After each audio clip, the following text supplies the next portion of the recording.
Oke, ini secara singkat aja ya, secara rangkuman. Profil dalam human design itu ada 12. Ya, ini ada dari 13, 14, 24, 25, 35, 36 sampai ke 63. Jadi profil ini selalu terdiri dari dua angka ya. Yang depan itu menggambarkan personality atau yang ada di lapisan conscious sadar, yang ada di karakter kita gitu ya, yang tertampak di luar. Kemudian yang di belakang itu adalah angka desain. Desain ini lebih ke desain yang ada di lapisan unconscious atau tidak sadar gitu kan. Nah, jadi angkanya selalu 1 sampai 6 dan 1 sampai 6 ini masing-masing ada namanya ya secara ringkasnya. Satu itu adalah investigator, satu investigator, dua itu hermit atau pertapa, tiga itu martir atau sering dibilang eksperiensial, empat itu oportunis, lima itu heretik, enam itu role model. Nah, tinggal nanti ada 12 kombinasi dari dua angka itu, gitu ya. Jadi sebetulnya sederhananya yang teman-teman mungkin udah nonton di video YouTube itu sudah per profile dikasih gambaran. Kemudian kalau secara umum ya investigator itu adalah profil yang mereka itu mencari fondasi, mencari keamanan melalui pengetahuan gitu ya, melalui informasi yang mereka punya. Jadi mereka akan investigasi gitu ya, tipenya tuh ngulik sampai mereka di titik tertentu merasa oke, yang mereka cari itu sudah cukup gitu ya, sehingga itu adalah yang membuat mereka merasa aman atau merasa pasti tentang sesuatu yang mereka investigasi itu. Ya, jadi itu adalah orang satu ya. Jadi mereka perlu fondasi untuk membuat mereka merasa aman. Kemudian yang dua itu adalah hermit. Hermit itu tipe pertapa.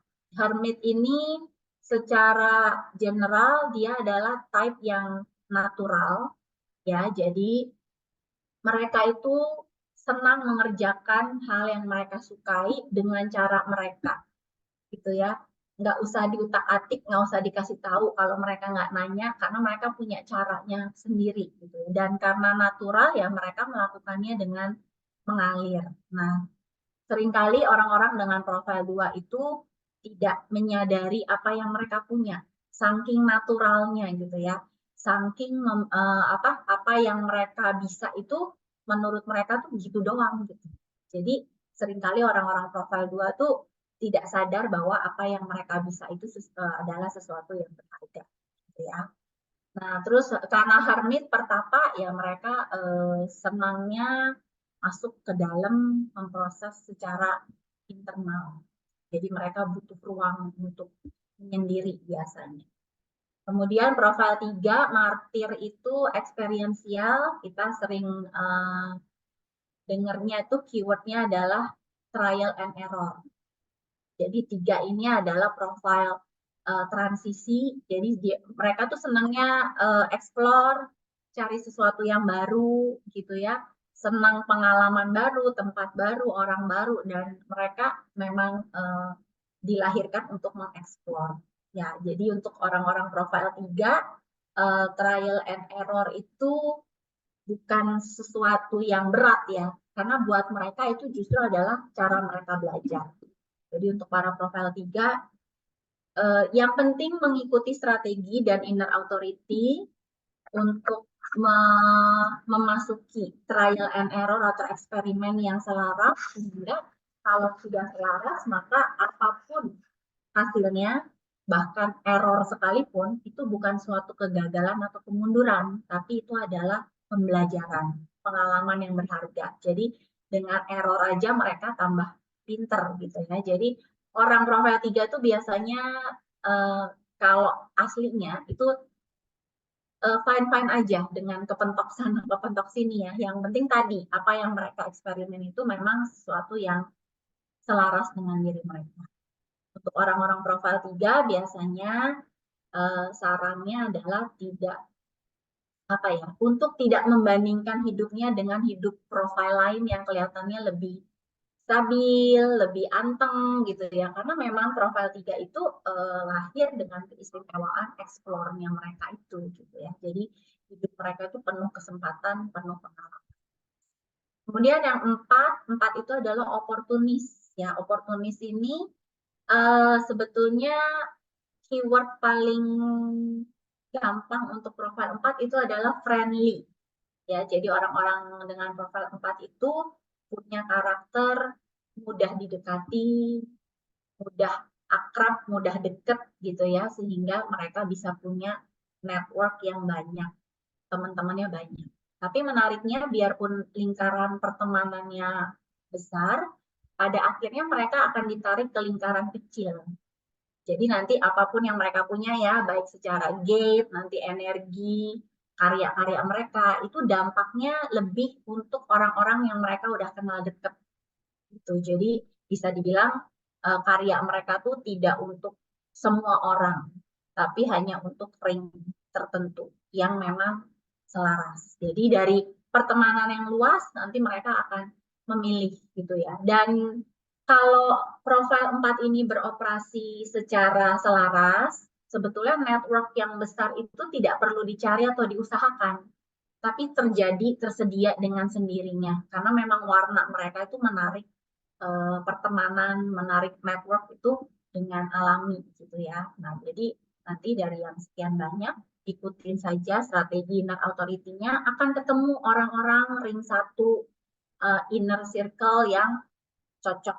Dan biasanya mereka hanya akan perlu bersentuhan, berhubungan dengan lingkaran kecil ini aja. Gitu ya, itu opportunis. Kemudian 5, heretic itu keywordnya adalah jenderal ya. Heretic itu kalau yang 4 tadi itu hanya bisa dibilang karyanya itu terbatas untuk lingkaran kecil, orang-orang yang mereka kenal dengan dekat. Kalau 5 ini bisa menjangkau bahkan orang-orang yang nggak mereka kenal gitu. Karena mereka punya warna tadi ya, jenderal, pembawa solusi, mereka punya warna, punya getaran itu bisa diandalkan sehingga sering didatengin orang. Tapi balik lagi, semua di human design ini ikutin strategi dan inner authority, walaupun punya warna jenderal dan pembawa solusi, tetap dipilih gitu. Jadi jangan sampai melekat dengan identitas bahwa, oh saya harus membantu semua orang. Oh saya bertanggung jawab atas semua orang. Nah itu kalau sampai begitu, jadinya capek. Karena balik lagi juga energinya tetap akan dipilih gitu ya untuk situasi yang selaras, orang-orang yang selaras, dan juga tidak perlu merasa bertanggung jawab berlebihan atas masalah orang. Gitu. Jadi kalau selaras ya akan disediakan energinya untuk membantu. Tapi kalau enggak ya nggak apa-apa. Nggak ada keharusan, nggak ada kewajiban. Itu ya itu heretic. Dan kemudian yang 6 itu adalah role model. Role model ini role model ini bisa dibilang berdiri sendiri dari kelima profil lainnya, dan role model ini untuk menjadi role model dia perlu melewati 3 fase dalam hidupnya. Ada fase 1, fase 2, fase 3. Teman-teman yang udah nonton pasti juga uh, udah udah familiar ya. Fase 1 0 sampai 30 ini seperti profil 3. Jadi warnanya explore, trial and error. Biasanya kalau yang di masa-masa pertengahan di fase 1 itu di umur 20-an itu bisa jadi orang-orang profil 6 nih mulai pesimis gitu. Karena kok hidupnya kayaknya susah, banyak gagal, banyak mentok gitu ya. Tapi biasanya nanti di fase kedua itu antara 30-an, 30-an itu mulai fase kedua, itu mereka mulai bisa masuk ke dalam, mulai memproses apa yang mereka dapat di pengalaman fase 1. Akhirnya mereka mulai menemukan dirinya gitu ya. Mulai menemukan pegangan lagi, fondasi lagi, sehingga akhirnya mereka sebetulnya udah mulai tahu mereka tuh mau apa orang-orang seperti apa yang cocok, panggilannya, karyanya itu mulai ditemukan di fase kedua. Nah, baru di fase ketiga nanti peran role modelnya itu matang. Sehingga akhirnya lucunya di fase ketiga biasanya para role model ini malah menjauh dari orang, bertapa gitu ya. Malah menjauh, tapi ya karena role modelnya ini udah jadi kebijaksanaannya, pengalamannya, pengetahuannya, sehingga bisa dibilang biarpun dia menjauh, tetap orang akan cari, orang yang akan mendatangi. Jadi nanti ya mereka akan menyediakan dirinya ya untuk yang berjodoh lah ya, untuk yang selaras. Nah, itu gambaran singkat dari keenam profil, tinggal nanti di mix and match ya, itu adanya di depan, di personality, di identity, atau di belakang, di design atau nature. Ya, jadi kalau yang di depan tadi terlihat secara conscious, secara sadar, identitasnya kelihatan bentuknya itu. Sedangkan kalau yang profil di belakang itu adalah nature, karakter yang menggerakkan dari dalam. Ya, jadi nanti tinggal dilihat mix and match-nya. Kemudian ini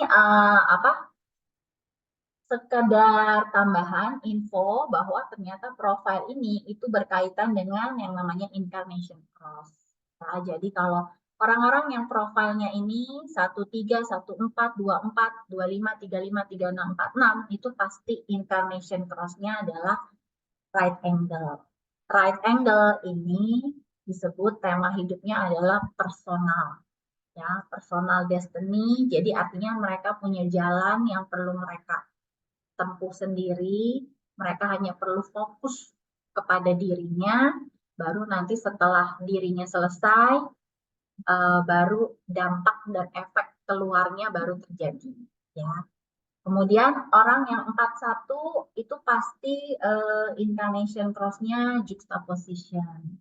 Kalau juxtaposition nih orang-orang yang tema hidupnya itu udah fix, udah nggak bisa belok-belok, udah kayak rel gitu ya, di kereta yang udah ada relnya, dia tinggal mengikuti relnya itu.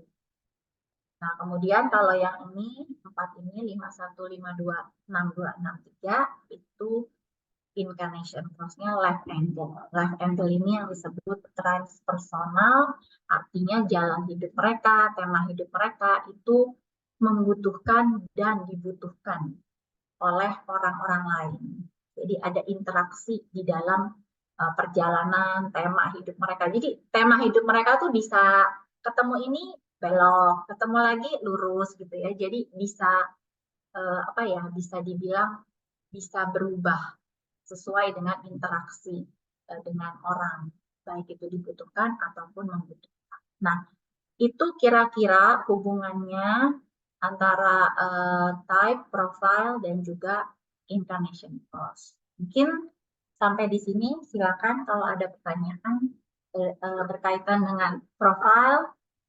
Mungkin yang udah nonton video di YouTube ada pertanyaan, silakan.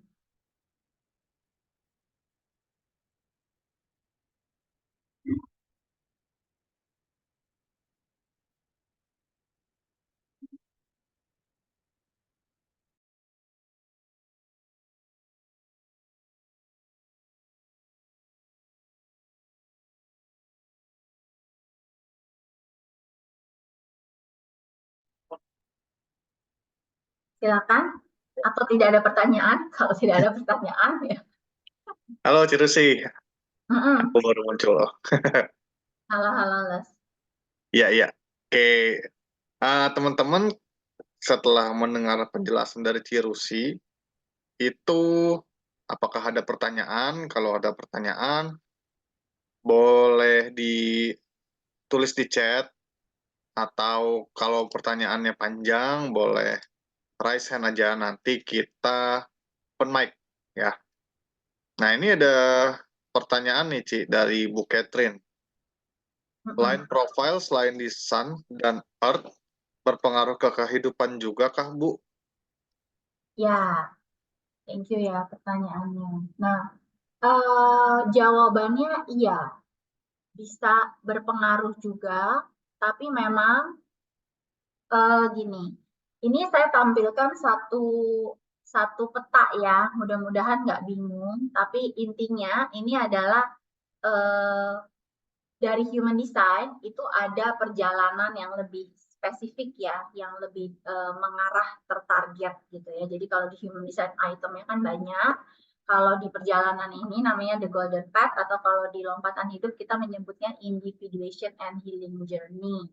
Nah, di sini ini sebetulnya adalah ini ya, ada 11 gate yang akan dibahas di sini. Jadi 11 gate di human design, nggak semuanya ibaratnya ada 11 gate yang paling mendominasi ya hidup kita. Nah, yang ada di profile itu sebetulnya adalah yang ada di incarnation cross. 4 ini ya. 4 gate dasar. Nah, 4 gate dasar, angka di belakangnya inilah yang membentuk profile. Contoh orang yang ada di chart ini itu ini ya, ini angka belakangnya 2, kemudian di sini 4. Maka orang ini adalah profilnya 24. Nah, ini adalah gate yang mendasar, yang membentuk incarnation cross. Tapi selain 4 gate ini, ada gate-gate lainnya yang juga akan berperan, walaupun untuk area yang berbeda ya.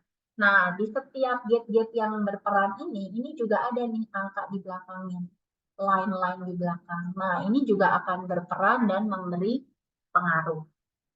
Tapi sekali lagi itu ya perannya berbeda gitu ya. Tapi kalau mau yang dasar dulu kita bicara basic dulu, itu yang paling berpengaruh adalah line, profile, di sun, dan earth.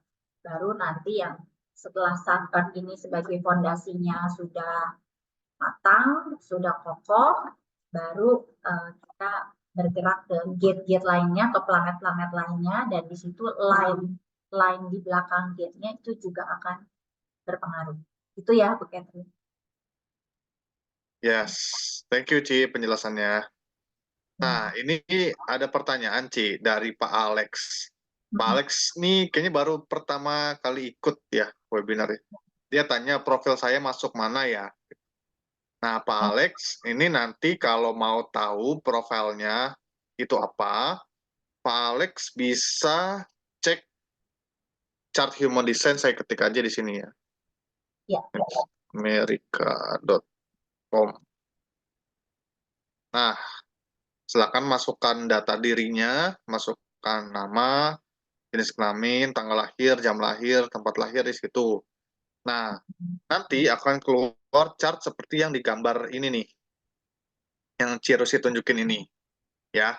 Nanti lihat di atas tuh ada tulisan profile 3 garis miring 5 gitu. Nanti punya Pak Alex itu apa? Nanti tinggal Pak Alex cocokkan. Nah, untuk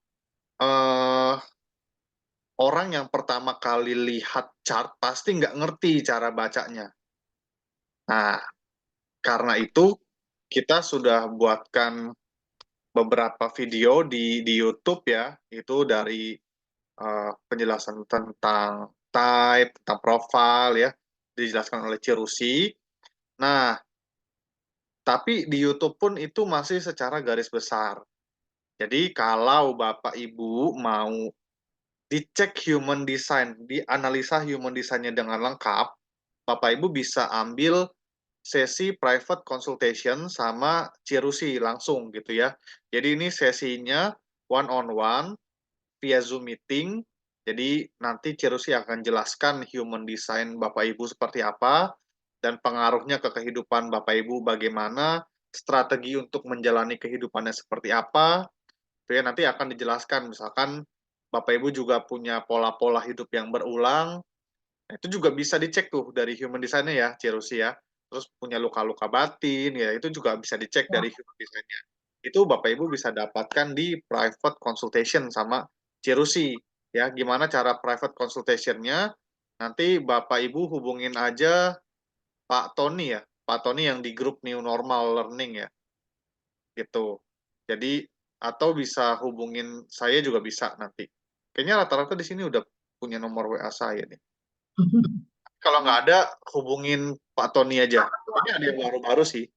Jadi kayaknya belum punya nomor WA saya. Terus kita juga ada ebook Human Design gratis yang udah dibuat sama Bu Rusi. Jadi nanti Pak Tony tolong share ya di grup ya. Jadi untuk yang baru-baru nih supaya bisa tahu basic-basicnya Human Design gitu ya. Oke, Thank you, Plus. ya. Nah ini iya soalnya kayaknya aku lihat ini nama-namanya masih ada beberapa yang baru-baru nih. Ini kan udah pertemuan ketiga. Kalau yang baru masuk Oh, pasti bingung oke. gitu. Ini ngomongin apa gitu. Nah, Ya, ya, gitu ya. Oke, terus lanjut pertanyaan dari Bu Rosela ya, Ci ya.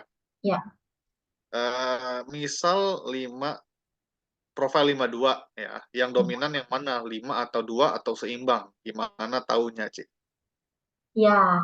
Seperti yang tadi ya, Bu Rosella. Jadi yang di depan itu menunjukkan identity yang ada di lapisan sadar. Jadi kalau 5, 2, berarti secara identitas yang tertampak itu adalah heretiknya.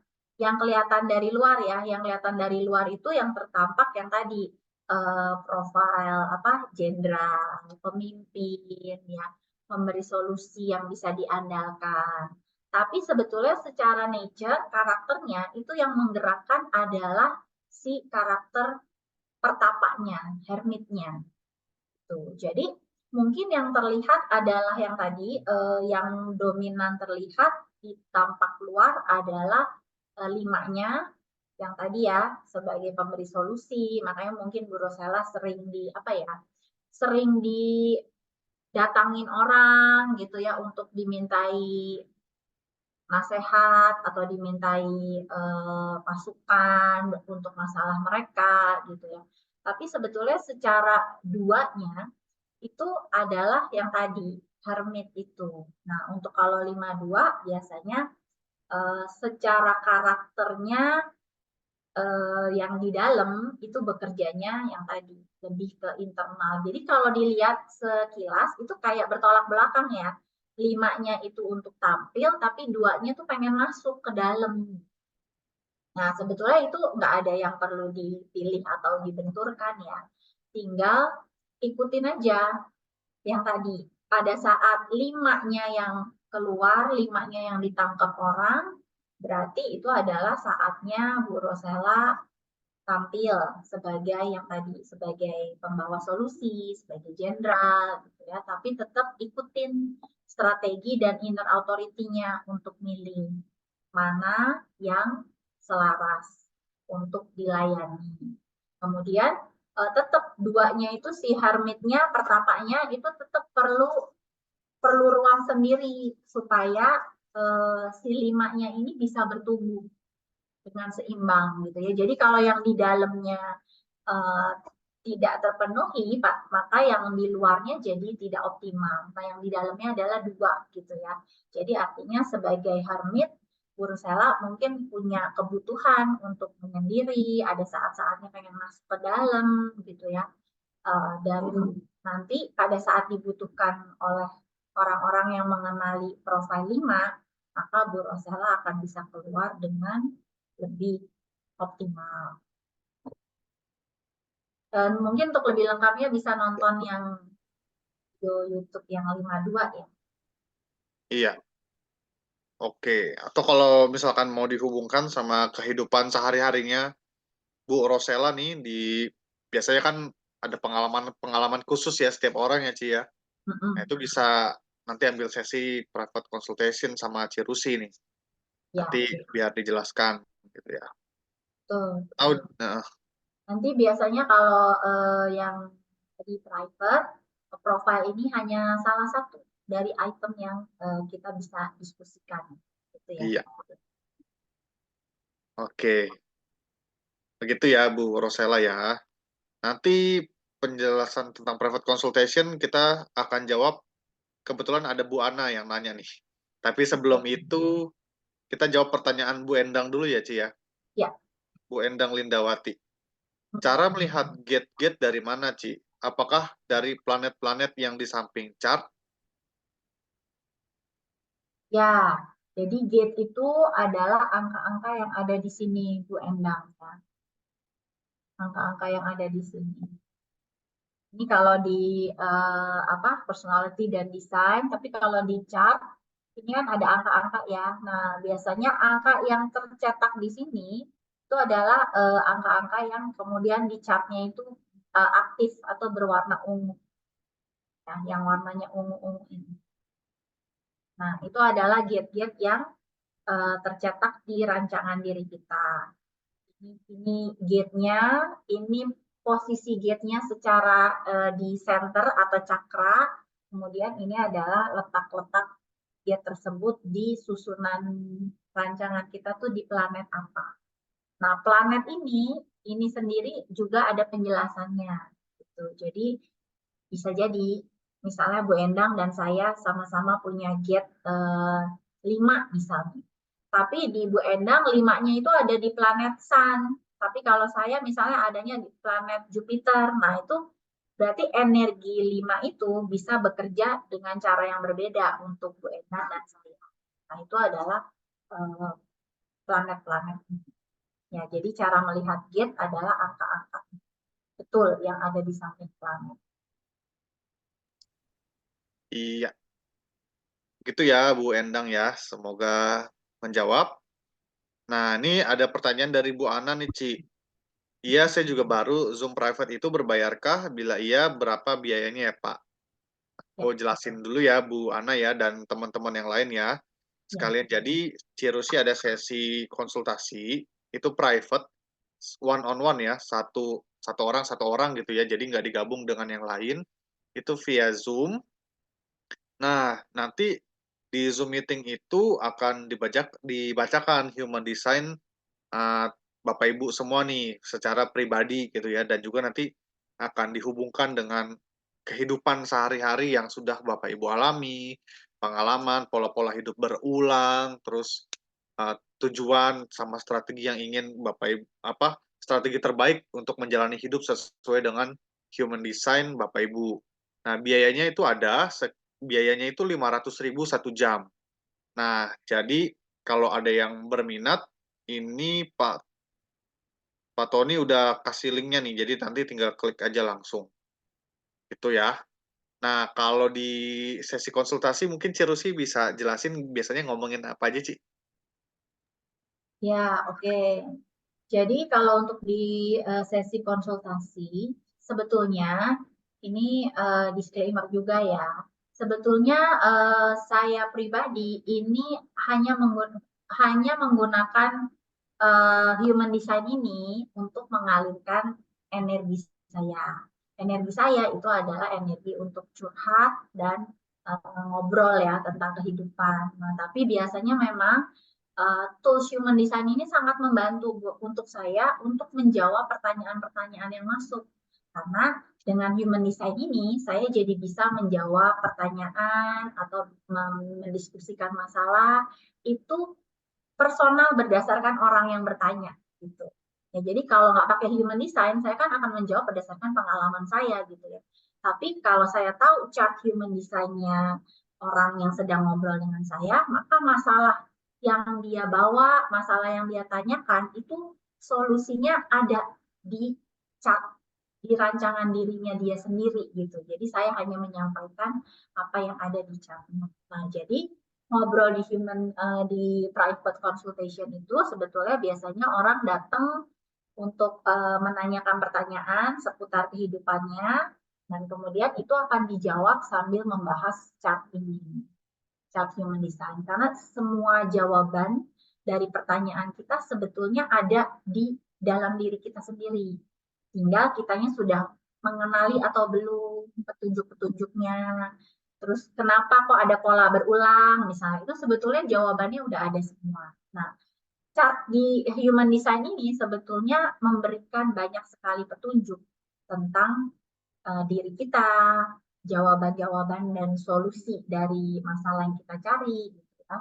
Nah, biasanya di private consultation uh, ya akan dibahas semuanya gitu ya. Tapi untuk satu sesi pertama, karena human design ini kan banyak banget ya, semua yang ada di chart ini itu ada artinya. bisa dijelaskan. Jadi nggak mungkin dalam satu sesi 1 jam gitu ya pas beres gitu, pasti nggak mungkin. Jadi biasanya untuk sesi pertama, sesi basic, biasanya kita akan bahasnya yang ini. Dari profile sampai ke information cross. Jadi saya akan bacakan setiap item ini, apa artinya, bagaimana menggunakannya dalam kehidupan sehari-hari untuk petunjuk dasar. Petunjuk awal aja dulu untuk tahu mana yang selaras, mana yang cocok, mana yang enggak. Untuk mereview selama ini hidupnya ternyata udah selaras atau belum. Kalau belum, apanya yang bisa diperbaiki, mengenali petunjuknya bagaimana, seperti itu ya. Itu adalah dari fitur-fitur dasar ini. Dan juga incarnation cross biasanya. Incarnation cross ini tema hidup. Nah, biasanya cukup banyak masalah-masalah yang dibawa ke sesi konsultasi itu mereka dapetin jawabannya pada saat dibacakan incarnation cross ini. Karena di incarnation cross ini kita akan mengenal 4 energi dasar ya. Ini ada 30, 29, 14, 8. Ini adalah energi fondasi rancangan diri kita. Dan menariknya setiap energi ini itu punya kekuatannya, potensinya, dan juga punya kecenderungan yang kita sebut dengan shadow. Itu kecenderungan yang menimbulkan masalah, hambatan gitu ya. Terus apa yang selama ini membuat kita terjebak dalam drama-drama, nah itu sebetulnya ada di shadow-shadow ini. Nah, biasanya sebagian besar pada saat dibacakan 4 energi ini, baik dari gift-nya, ya kan, ada. Jadi energi ini, semua energi ini ya, itu bisa keluar dalam 3 bentuk.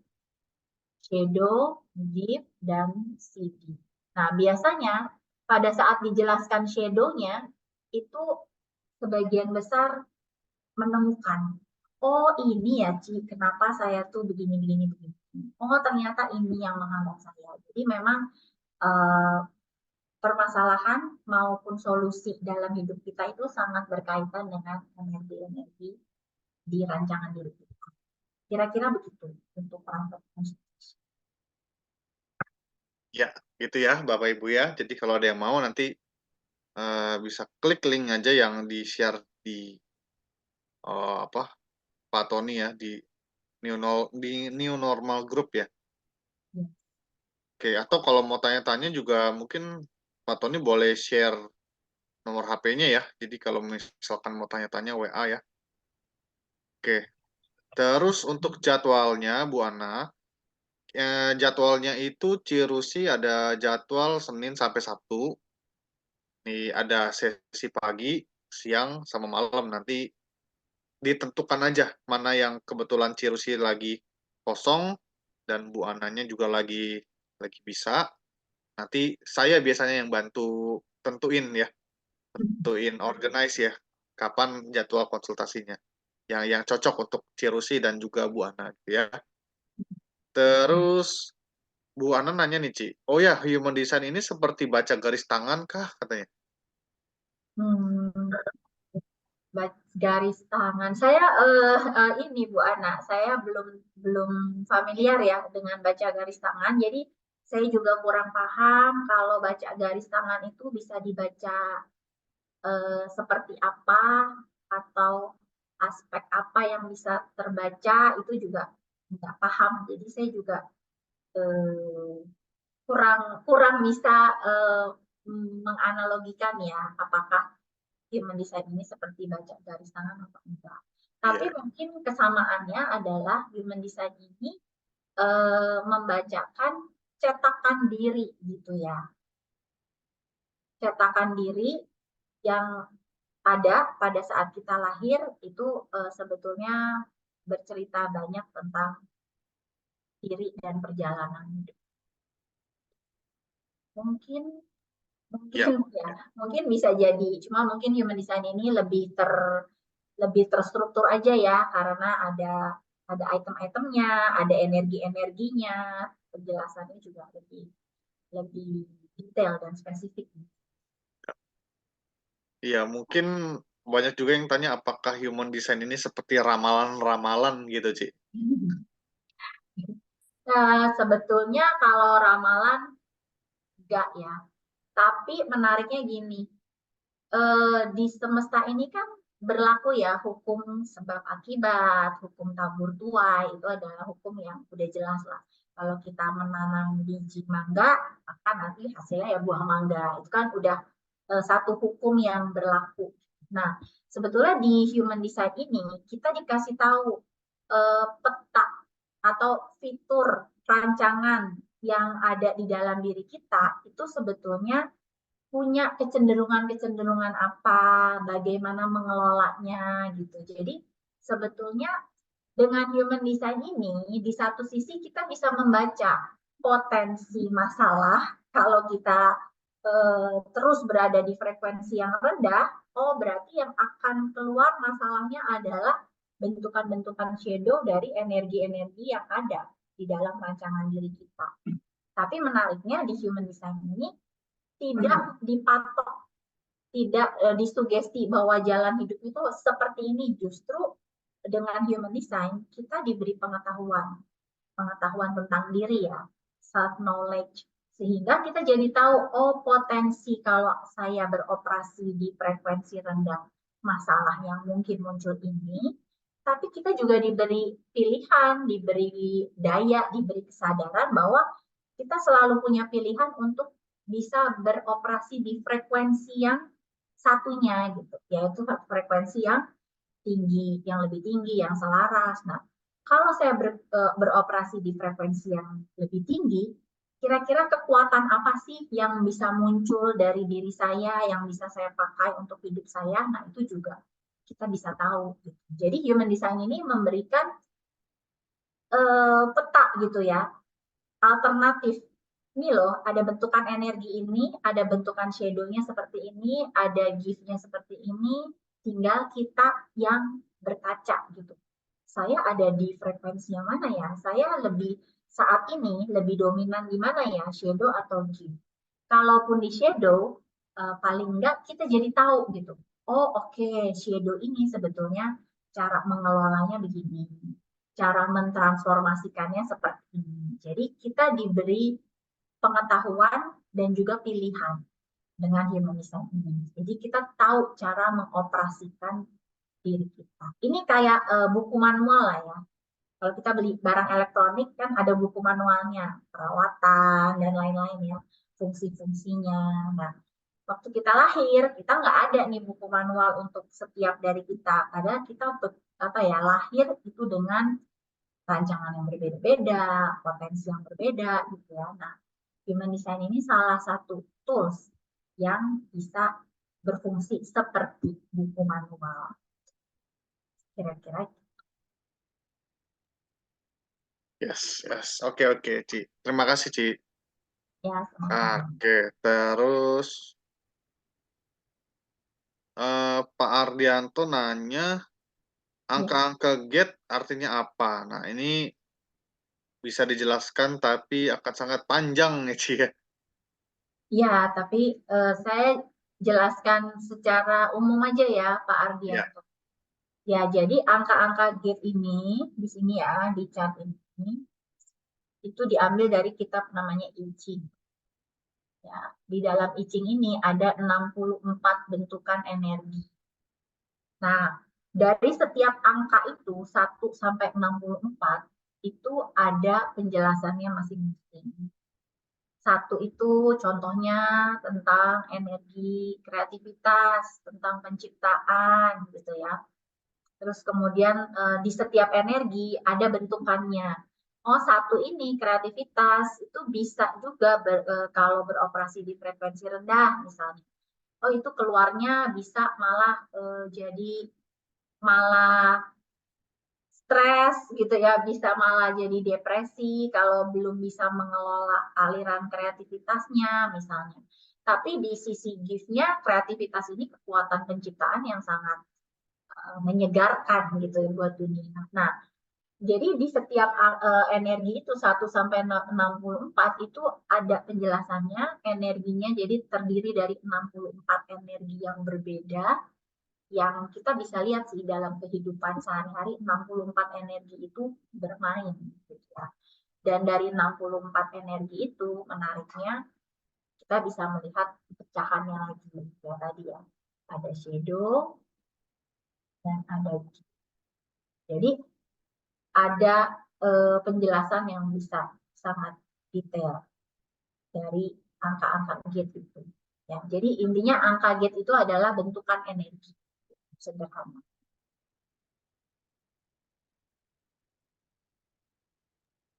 Ya, ya. Semoga terjawab ya, Pak Ardi ya. Pak Ardi nanya lagi nih, Ci. Apa HD apa seperti trigram atau heksagram? Ya, HD ini memang sebetulnya bekerja betul trigram heksagram. Makanya kalau tadi teman-teman lihat profil itu ada 6. 6 itu sebetulnya adalah 2 lapis trigram gitu ya. 1 sampai 3 itu trigram yang bawah disebut lower trigram ya. 1 sampai 3. 1 sampai 3. Kemudian yang 4, 5, 6 itu upper trigram. Jadi ya sebetulnya kerjanya itching itu juga kalau nanti Pak Ardianto amati itu kerjanya adalah heksagram.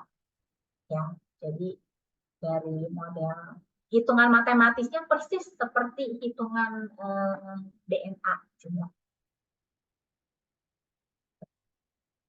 Oke. Ini ya, Pak Ardianto nanya lagi. Contoh 9.1 maksudnya gimana? Ya, jadi semua ada penjelasannya. Akan sangat panjang kalau dijelaskan, tapi sebagai gambaran singkat aja, 9 itu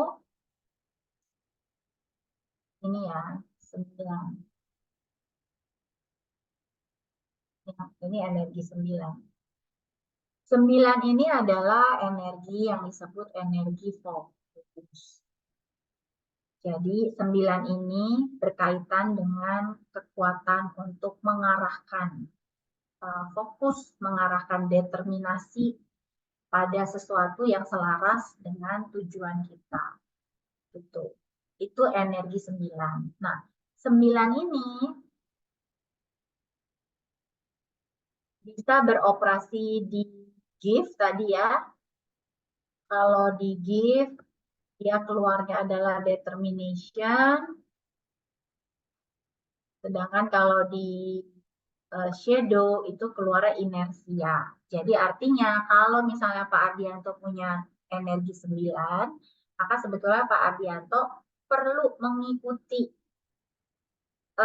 hal-hal yang selaras, hal-hal yang disukai, hal-hal yang diminati, supaya bisa mengarahkan fokusnya untuk melakukan hal yang disukai itu.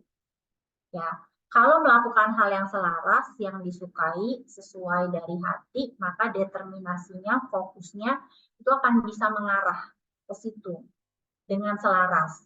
Energinya ngalir, ngerjainnya happy, fokusnya terarah, dan itu bisa membentuk kekuatan determinasi. Yang akhirnya determinasi ini berhubungan dengan kekuatan momentum. Maka sebetulnya energi 9 ini salah satu energi yang powerful ya.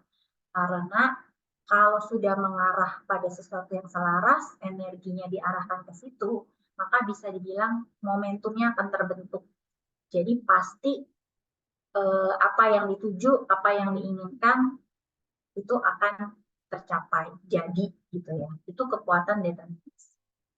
Tapi kalau di shadow-nya inersia biasanya karena berkompromi atau pikirannya kemana-mana, misalnya ya, dia mengerjakan sesuatu yang apa ya, dia suka tapi fokusnya itu kemana-mana, mungkin karena ada kekhawatiran, pikirannya kelempar-kelempar jauh ke depan gitu ya, padahal fokus itu kan sebetulnya berkaitan dengan apa yang ada di depan kita saat ini gitu kan. Jadi pikirannya tuh terarah. Tapi kalau di frekuensi shadow itu yang bekerja adalah ada rasa takut, rasa khawatir, sehingga alih-alih bekerja di sesuatu yang ada saat ini, pikirannya tuh lompat-lompat ke masa depan. Nanti kalau ini gimana ya, kalau ini gimana ya. Jadi yang di depan malah nggak dikerjain karena pikirannya udah sibuk mikirin yang kemana-mana. Nah, biasanya begitu pikirannya udah khawatir dan udah mikirin kejauhan gitu ya, energinya itu drain. Begitu energinya drain, mungkin pernah ya ngalamin kita belum ngerjain sesuatu, tapi karena udah kebanyakan mikir, udah capek duluan. Begitu udah capek duluan, energinya drain, akhirnya tadi inersia. Inersia kalau di fisika itu adalah kecenderungan benda diam untuk tetap diam. Jadi lawannya momentum. Jadi kalau di inersia ada punya energi 9 tapi beroperasinya di shadow, maka cenderungnya biasanya malah jadi stuck. Mau ngapa-ngapain tuh nggak bisa tahu jalannya, tapi energinya nggak keluar karena udah pusing duluan, khawatir duluan, dan lain-lain. Nah, jadi kalau kita punya energi 9, kita bisa mengamati ada nggak kecenderungan itu, kecenderungan inersia atau malah determination-nya. Nah, kita bisa lihat yang mana yang bekerja di dalam diri kita. Kira-kira gitu, itu dari energi 9. Satunya, lainnya, itu nanti tergantung 9-nya ada di planet mana, penjelasannya beda lagi.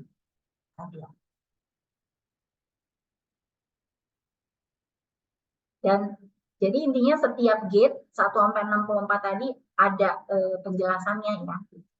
Itu berkaitan dengan energi.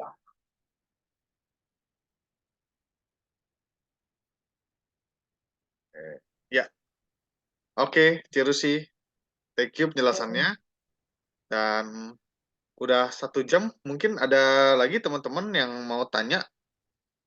Dan kalau mau lebih lengkapnya, Pak Tony tolong kasih ini ya, kalau ada yang belum punya e-book ya. Kita Cirusi bikin 1 e-book Human Design, itu dibagikan secara gratis. Nah, ini Pak Ketua kelas nih sudah bagikan nomor WA-nya. Jadi kalau belum punya e-book, mau dapat e-book gratis, nanti WA aja nih Pak Ketua kelas, itu gratis. Ya, jadi di e-book itu ada penjelasan tentang human design, terus juga nanti teman-teman akan dapat bonus pembelajaran human design yang dikirim ke WA setiap hari gitu ya.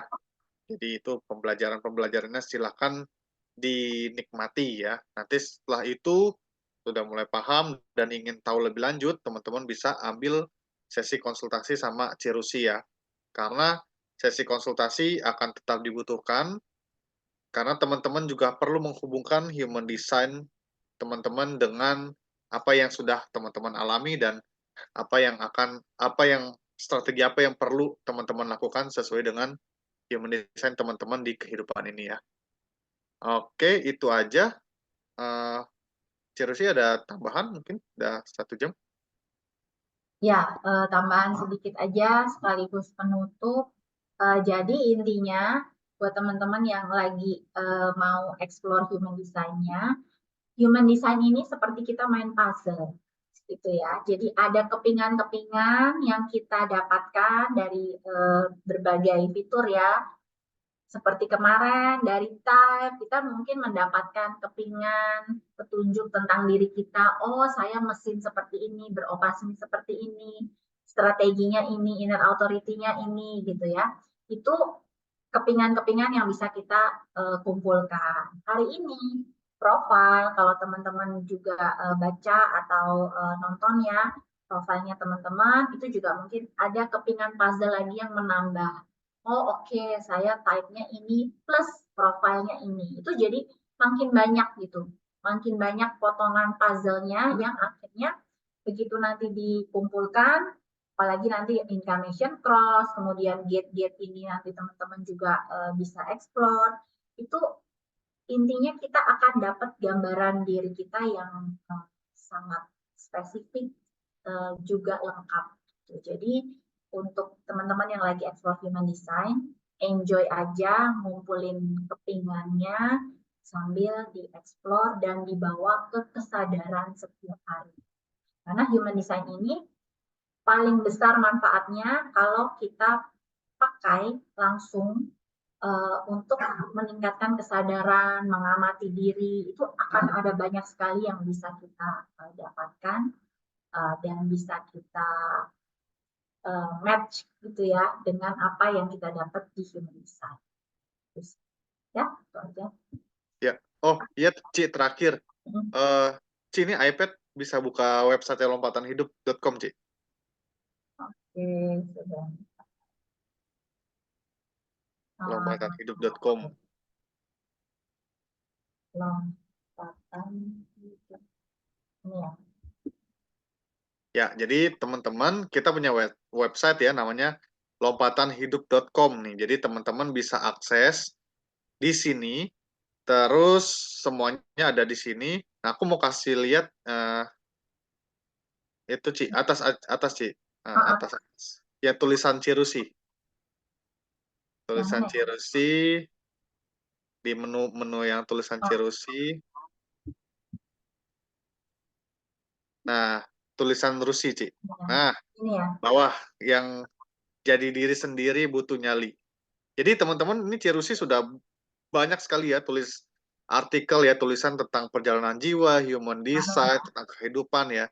Jadi teman-teman bisa baca di sini. Nah, itu Ci. Jadi diri sendiri butuh nyali. Atas, Ci. Yang mana ya? Atas. Oh, ini. Ah, itu dia. Coba klik, Ci.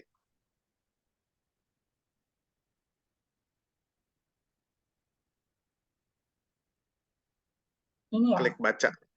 Klik bacanya ya. Tombol baca. Nah, ini teman-teman, ini tulisan Cirusi ini bagus banget ya. Jadi diri sendiri butuh nyali. Jadi emang kita kalau kita sudah tahu human design kita itu apa, kita juga butuh nyali nih, butuh keberanian untuk jadi diri kita sendiri gitu ya. Nah, serunya lagi ini akan kita bahas besok nih di webinar Lompatan Hidup. Jadi kalau teman-teman di sini yang sudah punya WA saya, pasti besok akan dapat dapat WA dari saya nih, broadcast pengumuman webinar Lompatan Hidup gitu ya. Kita akan adakan besok jam 19.30. Kita bahas jadi diri sendiri butuh nyali. Tapi kalau untuk teman-teman yang belum punya WA saya, teman-teman bisa WA aja Pak Tony ya, Pak Ketua Kelas tadi nih di nomor WA ini, tanya gimana caranya kalau mau ikut webinar ini. Jadi diri sendiri butuh nyali. Itu aja teman-teman dari saya. Sampai ketemu besok di webinar Jadi Diri Sendiri Butuh Nyali. Oke. Terima kasih juga Cirusi. Terima kasih Pak Tony, Pak Ketua Kelas. Nanti kalau ada yang tanya-tanya silakan diarahkan ya. Oke, baik. Terima kasih Bro Charles. Terima kasih Cilusi dan sahabat kelas semua yang sudah hadir dan bergabung. Selamat malam semua. Sampai ketemu lagi di sesi berikutnya dan akan diinfo di grup ya. Terima kasih Cilusi. Malam semua. Terima kasih juga. Ya, terima kasih. Selamat malam semua. Terima kasih Cirusi.